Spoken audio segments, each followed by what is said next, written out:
Hey, what's up fellas? My name's Inferno and welcome to the Inferno dimension. Now you may be wondering, why are you making this video? Well, I was talking to my friend Craigley and he was all like, "Dude, have you heard about the pyramids of Egypt? There's so many interesting things to learn, man."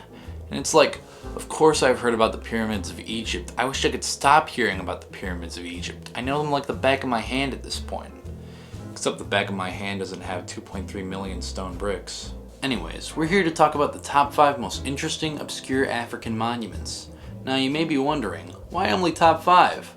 Well, it's because I actually wanted to rush this video out in time for my sister's birthday. You see, she was the one that actually got me to make this video. She recently got into the monuments community and as a birthday gift, she asked me if I could make a full video about the most interesting and overlooked African monuments, which is basically all of them except the pyramids of Giza and the Great Sphinx. So yeah, we'll be going over my picks for the 5 most interesting African monuments you probably haven't heard of.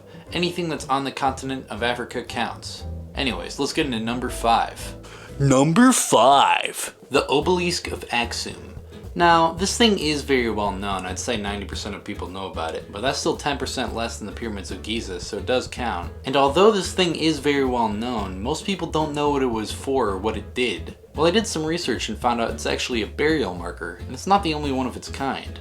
These kinds of burial markers were used all over the area of northern Ethiopia to mark the burial places of dead kings or other people. The obelisk of Aksum in particular was used to mark the burial place of King Ezana of the Kingdom of Aksum in the 4th century. Another interesting thing I learned is that during Mussolini's invasion of Ethiopia, the Italians just sort of took it.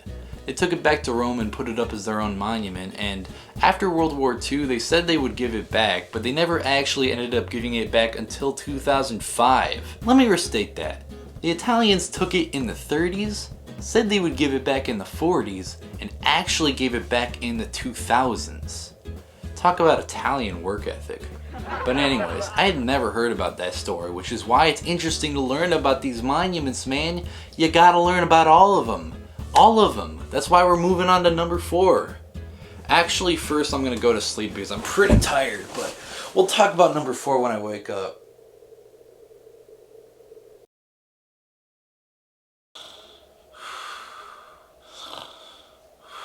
Alright, that was a pretty good rest.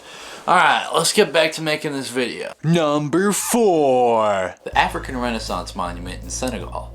This one's interesting because it was built in 2010, more recently than anything else on this list, and it's quite controversial. You see, the people of Senegal just view it as a tacky waste of money, and it didn't really get them anything by building it, not even tourism for people trying to see it, so yeah, it was pretty much useless and a waste of money.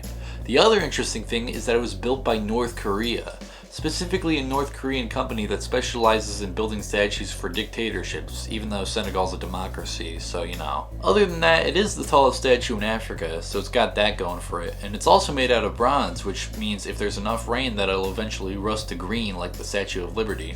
Number 3. The Vortrekker Monument. This monument was built in South Africa to commemorate the Vortrekkers, a group of South African Boers, aka Dutch people who decided to migrate north away from the British Empire to make their own independent republics away from British rule. The reason for this was originally South Africa was a Dutch colony filled with Dutch settlers, but then the British took over, and the Dutch settlers and the new British government didn't get along well. There were so many wars, persecutions, and conflicts against these Dutch people that you wouldn't believe it.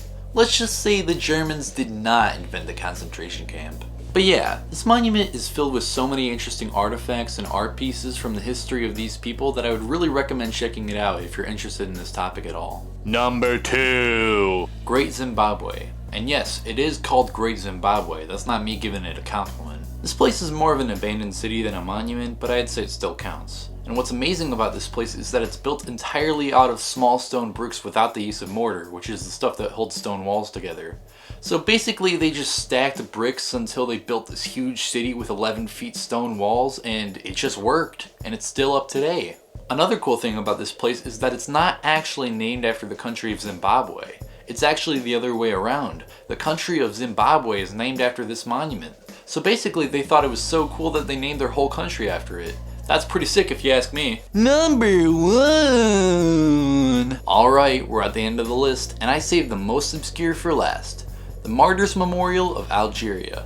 This monument was made to commemorate the War of Algerian independence against France, A war I don't think we talk enough about considering its importance to the history of decolonization. In terms of design, the pillars of this monument are stylized to look like palm leaves, and each one has a different statue of a soldier at the bottom representing the different phases of the war. Of all the monuments we talked about today, this is easily the most visually appealing one. I mean, the others are cool to look at, but just look at this thing. This would make a killer phone background, I'm telling you. Well, that's all for this video. I hope you guys learned a lot about these crazy cool African monuments, and I also hope you learned that there's more to life than stuff that was built in Egypt 5,000 years ago. Anyways, this video was exhausting. I'm going back to sleep. See you guys.